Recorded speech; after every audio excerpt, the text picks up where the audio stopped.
Secular భావాలు కలిగిన వారందరినీ కలుపుకుని రాబోయే పార్లమెంట్ ఎన్నికల్లో ముందుకు వెళ్తామని సిపిఐ జిల్లా కార్యదర్శి ముడుపు ప్రభాకర్ రెడ్డి తెలిపారు. జిల్లా కేంద్రంలోని పార్టీ కార్యాలయంలో ఏర్పాటు చేసిన మీడియా సమావేశంలో ఆయన మాట్లాడారు. దేశంలో బీజేపీ ఎంఐఎంలు మతాల పేరు మీద రాజకీయాలు చేస్తున్నాయని తీవ్ర స్థాయిలో ధ్వజమెత్తారు. భిన్నత్వంలో ఏకత్వమే భారతదేశం యొక్క స్వరూపమని తెలిపారు. కానీ విభజించి పాలించే పద్ధతిలో కేంద్రంలోని బీజేపీ సర్కార్ వ్యవహారం ఉందని ఆరోపించారు. ఇటు ఎంఐఎం సైతం మతపరమైన రాజకీయాలు చేస్తూ తన ఉనికిని నిలుపుకుంటుందని మండిపడ్డారు. సెక్యులర్ భారతదేశంలో ఇది సరైన విధానం కాదన్నారు. జిల్లాలో సిపిఐను బలోపేతం చేసే దిశగా కార్యాచరణ రూపొందించి ముందుకు వెళ్తున్నట్లు వెల్లడించారు. రెండు పార్టీలు మతోన్మాదులు పోతా ఉన్నాయి. ఒకటి ఎంఐఎం, రెండోది బీజేపీ. ఈ దేశంలో మతానికి సంబంధించిన పార్టీలు సెక్యులర్ భారతదేశంలో ఇది కరెక్ట్ కాదు.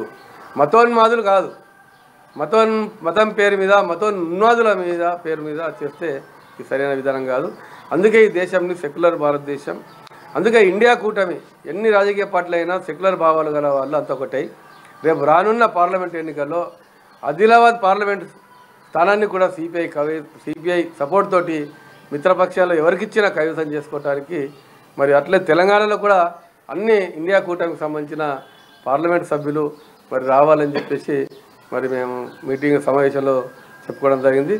రానున్న రోజుల్లో ఇంకా సిపిఐ పార్టీ ఈ జనవరి మాసం అంతా శాఖల గ్రామస్థాయి నుండి గ్రామస్థాయి, వార్డు స్థాయి, మండల స్థాయి, జిల్లా స్థాయి వరకు సిపిఐ పార్టీ మెంబర్షిప్ ప్రతి సంవత్సరం రెన్యువల్ చేసుకోవడం, ఆ తర్వాత రేపటి ఫిబ్రవరిన ఇంకా అనేక కార్యక్రమాలు ఇవ్వడం జరిగింది. పార్టీ రేపు భవిష్యత్ కార్యక్రమం ఫిబ్రవరి మాసంలో విధుల కొరకు పోయే పరిస్థితి వచ్చింది. కాబట్టి రేపు అందరు సిపిఐ కార్యకర్తలు గ్రామాలలో సభ్యత్వానికి రెడీ కావాలని చెప్పేసి సభ్యత్వం పునరుద్ధరణ కొరకు